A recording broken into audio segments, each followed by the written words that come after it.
Back. If you just joined us, you're watching KTN Prime. Now, yet again, Parliament will be on the spotlight the first week of the new year, as members will be expected to make a decision on whether to approve or decline the request by the Kenya Kwanza administration to privatize nearly a dozen state companies. The Public Debt and Privatization and Finance Committees will have to resume early and deliberate on the sale of 15% of Safaricom shares that are owned by the government. Already, the United Opposition has moved to court, opposing the sale of Safaricom shares on grounds that the deal still remains unclear and that some powerful individuals in government will directly benefit from the sale of those government shares, as well as other state-owned companies. Chris Tyro reports.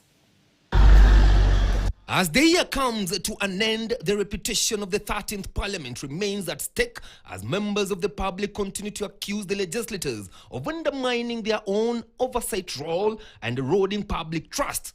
And as the new year kicks in, the spotlight remains on both houses, the Senate and the National Assembly, as they deliberate on the sale of Safaricom shares owned by the government. And two committees, Finance and Public Debt, will have to resume sittings as early as the second week of January to deliberate on the same. I had earlier allowed two committees to resume their sittings earlier to undertake extensive public hearings on session of paper number 3 of 2025 on the partial divestiture in Safaricom PLC by the government of Kenya. However, questions are already being raised as to whether members of parliament will rise to the occasion and follow what majority of Kenyans are raising against the sale of state-owned companies, given that the court has already suspended the plan. Ukiwa uko na shida, mtu huwa anashika ile ako nayo, anasaidia nyumba yake. Wewe kama rais wa Kenya, ukisikia Safaricom tuuze, tunauza. Ukisema pipeline tuuze, tunauza. Do you parliament, when you are approving all this, or when you are not approving, or when you are simply rubber stamping, what are you saying about your oversight role?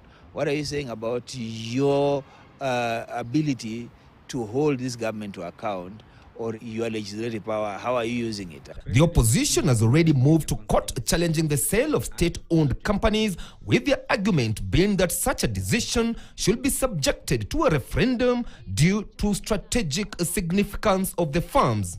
I made a commitment that government is going to divest so that we can democratize our wealth and allow more Kenyans to own a piece of what is Kenya, and especially entities that are currently Kenyan owned. Let's accept that for that to happen, the government needs to have a plan. And that plan needs to be something known.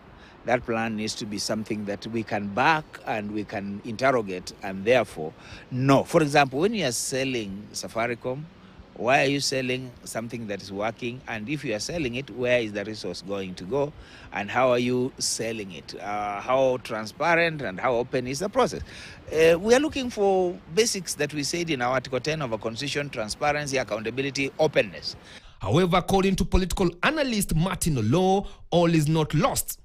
Parliament is our institution. We have decided it's in the Constitution. It will be around. So we don't have to fight about it. The question is, what kind of parliament do we want? What kind of parliament will we see out of 2027? Kenyans have an opportunity to decide for themselves who they want to represent them, what kind of representative they want. Can Kenyans work on that? I believe that that's the message we are telling Kenyans. Since Kenya passed the privatization law in 2005, only 6 state firms have been partially sold, including telecoms operator Safaricom and electricity generator Kengen. Chris Tyro, KTN, Nairobi.